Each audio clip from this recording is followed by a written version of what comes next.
कि ये तो अंदर का विषय है जी और ठाकुर जी अंदर की प्रेरणा सबको जानते हैं। जी ये कोई वाणी का विषय नहीं है कि हमको धाम बुला लो, हमको धाम वास नहीं मिला, हमने सब कुछ छोड़ा है। जी अगर ऐसा ही कहना है तो सब कुछ छोड़ के आके वृंदावन में वास कीजिए, जी श्री जी आपकी सब व्यवस्था करेगी। कुछ परिकर हमारे गुरु भाई भी जन हैं, कुछ सगे संबंधी भी हैं, माता पिता भी कहते हैं वृंदावन हमको नहीं बुलाते, तुमको बुला लिया तो तुम भी आओ, वृंदावन तुम्हें भी रखेगा। किसी को इंटरव्यू तो, किसी को सर्टिफिकेट तो नहीं दिया है कि आप आइए वृंदावन में रहिए।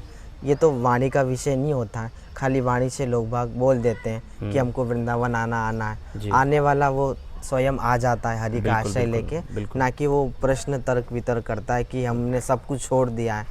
ये कहने के शब्द हैं, छोड़ाओ तो वृंदावन में आए, ना छोड़े तो बैठे।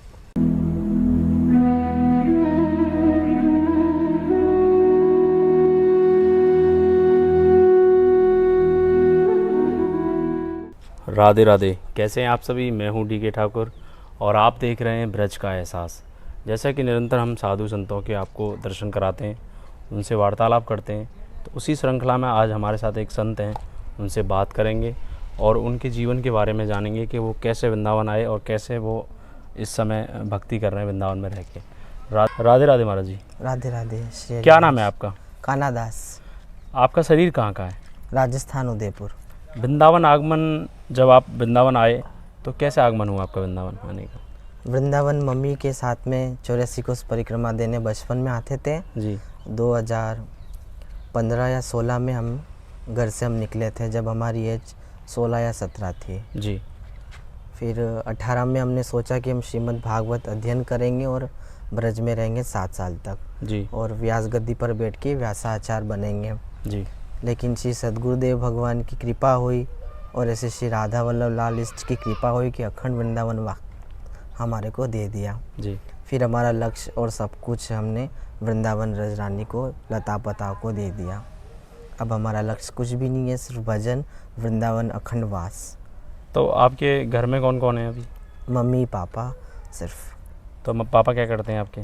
पापा टैक्सी ड्राइवर है। अच्छा। तो आपको कभी ये नहीं लगता कि जैसे कुछ और लोग माता पिता सोचते हैं कि हमारे बेटा ये बनेगा, हमारा बेटा कुछ और बनेगा, तो उनकी कुछ इच्छाएं भी होती होंगी? शुरू से वो कहते थे, लेकिन अवस्था जब बड़ी होती गई तो वो खुद समझते गए कि ये तो परिपक्व होता जा रहा है, इसको अब रोकने से कोई मतलब नहीं है, कोई फ़ायदा नहीं है। दादाजी ने प्रेशर दिया कि ज़्यादा ग्रस्त की तरफ ध्यान नहीं देना, अपने भजन की ओर बढ़ो, ये तो होता रहेगा। डर गए सो मर गए, भाग गए सो जीत गए, ऐसे दादाजी बोलते थे कि आप वृंदावन के लिए निकलिए, आप श्रीमद् भागवत इत्यादि पढ़े। 2 साल मैंने भागवत जी भी वृंदावन में पढ़ी, लेकिन वो मन नहीं लगा कि हम भागवत आचार्य बने, बस अखंड वास, अब यहाँ से जाने की इच्छा नहीं होती थी जी। तो हमने सब कुछ रजरानी गुरुदेव के चरणों में दे दिया, वृंदावन हम समर्पण हो गए वृंदावन को कि संत कृपा से वृंदावन अखंड वास चलता रहे। यहाँ कहाँ पे रहते हैं आप वृंदावन में? परिक्रमा मार्ग यमुना जी के पास में जी।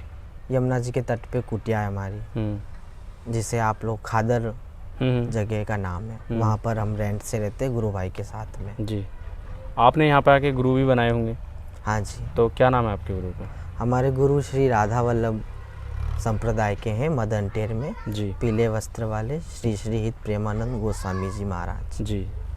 तो कभी ऐसा नहीं लगता कि जैसे वृंदावन में आए, कुछ हमें कुछ नया करना चाहिए, जैसे लोग कुछ और भी करते हैं यहाँ पे आके, तो जैसे कि आपको ऐसा नहीं लगता कि जैसे कुछ लोग नई जो यूथ होती है बाहर घूमने जाती है, देखा है नहीं देखा आपने?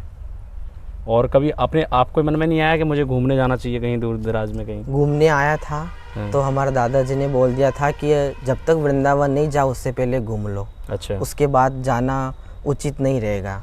अगर आप घर पे भी आओगे तो कम समय में आप घर आना उचित रहेगा, नहीं तो वृंदावन से भी और कहीं जाना तो वो उचित नहीं रहेगा। तो हम श्री द्वारिकाधीश और जगन्नाथपुरी 15 और 16 में घूमे आए। उसके बाद कहीं? उसके बाद में लास्ट वृंदावन आए। मतलब जब से आप यहीं वास कर रहे हैं? हाँ जी। वृंदावन में क्या चीज़ पसंद है आपको सबसे ज़्यादा? वृंदावन में सबसे ज़्यादा रजरानी, यमुना जी और गुरुदेव भगवान के चरण और इष्ट राधा वल्लभ लाल। अभी संत कृपा से राधा वल्लभ लाल जी की सेवा भी प्राप्त हो गई 2 साल से जी। गुरुदेव की कृपा से उनका वस्त्र आभूषण प्रेस करना, अच्छा। वस्त्रों को जमाना, आभूषणों को जमाना, ये 2 साल से सेवा चल रही है हमारी। अभी सेवा विश्राम है। तो वृंदावन की परिक्रमा करते हैं? हाँ, अभी स्टार्ट हमने करी, सप्ताह में 2 परिक्रमा। बाकी हम डेली गुरु आश्रम जाते ही अखंड कीर्तन करने, उधर समय देते हैं। पहले हम परिक्रमा देते थे। कितने समय में परिक्रमा कर देते हैं आप? 2 घंटे। 2 घंटे में। तो प्रभु एक चीज़ और बताइए हमें कि आपकी दिनचर्या क्या रहती है? दिनचर्या सुबह गुरुदेव भगवान के सत्संग में जाना रहता है 4:30 से 5:30। उस 6 बजे से लेके 8 साढ़े 8 तक 84 जी का वाणी पाठ होता है। उसके बाद श्रृंगार आरती इत्यादि कीर्तन होता है 9 साढ़े 9 तक। उसके बाद कुटिया जाके अपने युगल सेवा करनी, मधुकरी करके भोग लगा के पा के शयन करना, 3:30 से 6:30 वापस गुरु आश्रम में टाइम देना। जी। अच्छा, जैसे कुछ भक्तों के सवाल होते हैं, जैसे हमसे पूछते हैं कि भैया मैं जोली माला कैसे करनी चाहिए, और उसका कोई स्थान भी एक पर्टिकुलरली रखें या फिर कहीं भी कर सकते हैं, तो उनके बारे में थोड़ा कुछ बताएं हमें। ज़्यादा तो ये शरीर गुरुदेव भगवान की आज्ञा ही मानता है जी। लेकिन सभी को तो हम यही कहेंगे कि माला जोली तो कहीं लोक समाज में तो होती नहीं है। बिल्कुल। अपनी कुटिया में कर लो या जमुना जी के तट पे कर लो या परिक्रमा देते कर लो। किसी से वार्तालाप नहीं करना, सिर्फ माला जो मंत्र गुरु प्रदत्त जो नाम है उसी को रटते रहो और परिक्रमा इत्यादि करते रहो।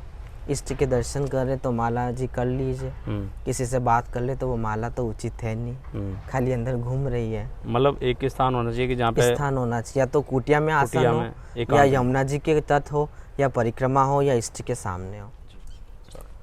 प्रभु जी हमें एक चीज़ और बताइए, अपने गुरुजी के बारे में थोड़ा सा और बताइए हमें, उनका स्वभाव कैसा है? गुरुजी तो देवता की मूर्ति होते हैं जी। भक्ति की मूर्ति है, वैराग्य के समुद्र है गुरुदेव तो जी। गुरुदेव जीव अगर गुरुदेव की शरण में चला गया तो वो किसी चीज़ से खाली नहीं है। हमारा तो अनुभव यही है, अगर खाली है तो वो मन इंद्रिय विषयों के वश में आके कहता है मैं खाली हूँ, लेकिन गुरु चरण में जब जीव चला जाता है तब वो खाली नहीं रहता है, संपूर्ण रूप से वो भर जाता है। गुरुदेव की प्रिय तो राधा वल्लभ लाल है, इष्ट युगल सरकार है, संतोष रसिक जनों की मंडली में ज़्यादा उनको रहना शुरू से पसंद था। जी। उपासना श्री राधा वल्लभ लाल जी की रसिकों के संग में ही है। जी।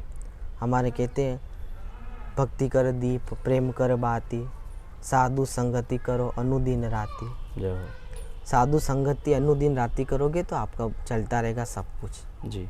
ये गुरुदेव हमारे आशीर्वाद वचन यही देते हैं। जैसे हमने अभी कुछ समय पहले देखा था, एक कहीं सोशल मीडिया पर पढ़ा था कि आपके जो गुरुदेव हैं महाराज जी, उनकी दोनों कुंडलियाँ ख़राब हैं, किडनी जो हैं बिल्कुल ख़राब हैं, और वो मतलब एक उन्होंने मैंने एक लाइव वीडियो भी देखा था उनका हॉस्पिटल से कि सिर्फ राधा नाम से ही वो आज इस स्टेज पे हैं कि उन्हें कोई प्रॉब्लम नहीं है, बिल्कुल स्वस्थ हैं। फिर भी आप भक्तमाल श्री या किसी भी भक्त के चरित्र देख लीजिए, उसका इष्ट ही उसके साथ में फुल साथ दिया है, और तो ये शरीर तो नाशवान नहीं, ये साथ देगा भी नहीं, लेकिन हमारी गलत फहमी है कि शरीर ही हमारा साथ देता है, लेकिन नहीं, जो भक्त हैं वो तो एक ही का सहारा लेते तो वो उन्हीं के सहारे पे चलेंगे। किडनी खराब हो चाहे लूले लंगड़े हो कुछ भी हो, अब ठाकुर जी तो कहते हैं मैं तो जिसके पैर नहीं उसको पहाड़ चढ़वा देता हूँ, और जिसके पैर हैं उसको मैं पहाड़ नहीं चढ़वाता हूँ। तो इनका तो ऐसा है, करता तू करता अन्यथा करता हूँ मैं, ये तो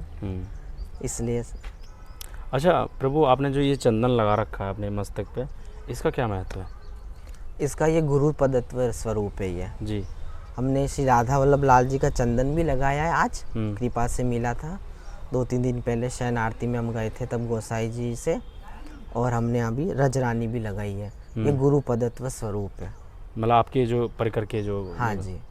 तो आगे प्लान क्या है आपका, मतलब संत सेवा ही करनी है या कुछ और करना है? ठाकुर सेवा, संत सेवा, संतों के साथ अखंड वृंदावन वास। अखंड वृंदावन वास। अपनी जो आपको ऑडियंस देख रही है बाहर की, दूर दराज से लोग जो देख रहे हैं, उनको क्या मैसेज देना चाहेंगे आप? आज के यही मैसेज देंगे हम तो, जहाँ भी रहे भजन करें, ग्रस्त को संभाल के रखें। ग्रस्त से भगना भजन नहीं होता है, भजन घर पर होता है। फिर भजन बढ़ के वो भगा दे किसी और धाम, किसी धाम तो बुलाएगा, कोई रोक नहीं सकता, लेकिन ग्रस्त में रखने अपने परिवार का ध्यान रखें, भजन प्रण रहे, नाम जाप करें, पूजा पाठ इत्यादि करें। प्रभु एक लास्ट सवाल और है मेरा आपसे कि जैसे कि बाहर से कुछ लोगों के सवाल आते हैं, वो ये सोचते हैं कि हमने सब कुछ छोड़ दिया फिर भी हमें श्री धाम का बास नहीं मिल पा रहा है, उसके बारे में आप क्या कहेंगे? उसके बारे में तो हम यही बताएंगे कि ये तो अंदर का विषय है जी। और ठाकुर जी अंदर की प्रेरणा सबको जानते हैं। जी। ये कोई वाणी का विषय नहीं है कि हमको धाम बुला लो, हमको धाम वास नहीं मिला, हमने सब कुछ छोड़ा है। जी। अगर ऐसा ही कहना है तो सब कुछ छोड़ के आके वृंदावन में वास कीजिए, श्री जी आपकी सब व्यवस्था करेगी। कुछ परिकर हमारे गुरु भाई भी जन हैं, कुछ सगे संबंधी भी हैं, माता पिता भी कहते हैं वृंदावन हमको नहीं बुलाते, तुमको बुला लिया तो तुम भी आओ, वृंदावन तुम्हें भी रखेगा। किसी को इंटरव्यू तो, किसी को सर्टिफिकेट तो नहीं दिया है कि आप आइए वृंदावन में रहिए। ये तो वाणी का विषय नहीं होता है, खाली वाणी से लोग बाग बोल देते हैं कि हमको वृंदावन आना है। आने वाला वो स्वयं आ जाता है हरि का आश्रय लेके, ना कि वो प्रश्न तर्क वितर्क करता है कि हमने सब कुछ छोड़ दिया है। ये कहने के शब्द है, छोड़ाओ तो वृंदावन में आए, ना छोड़े तो बैठे। जय हो। बहुत बहुत धन्यवाद, आपने इतना कीमती समय दिया। तो अब तक रहे हमारे साथ कान्हा दास जी, जो कि उदयपुर के रहने वाले हैं और अब इस समय अखंड वास कर रहे हैं वृंदावन धाम का। तो देखो इनकी भक्ति कैसी है, अब ना कोई घर बार की चिंता है ना किसी की, सिर्फ प्रभु की भक्ति कर रहे हैं। और यहाँ पे जो हमारे प्रेमानंद महाराज जी हैं उनके शिष्य हैं और उनकी सेवा करते हैं यहाँ पे, उनके आश्रम में जो सेवा रहती है। तो इस वीडियो में बस इतना ही। मैं कोशिश करता हूँ कि ऐसे संतों के दर्शन मैं आपको कराऊँ जो कि श्री धाम में अपने अखंड वास कर रहे हैं, सब अपना परिवार, अपनी मोह माया सब त्याग दिया उन्होंने। तो राधे राधे, मिलते हैं नेक्स्ट वीडियो में। जय भैर जी की।